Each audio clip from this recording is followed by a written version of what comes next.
ಮುಳ್ಳುಲು ಆದಾಗ ನೋವು ಜೀವದೆ ಬೆಂದಾಗ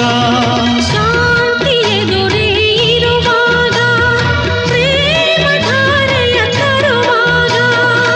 ನೆನಪುಗಳು ಹರಿಯುವುದೇ ಹೊಸತು ಸುಖ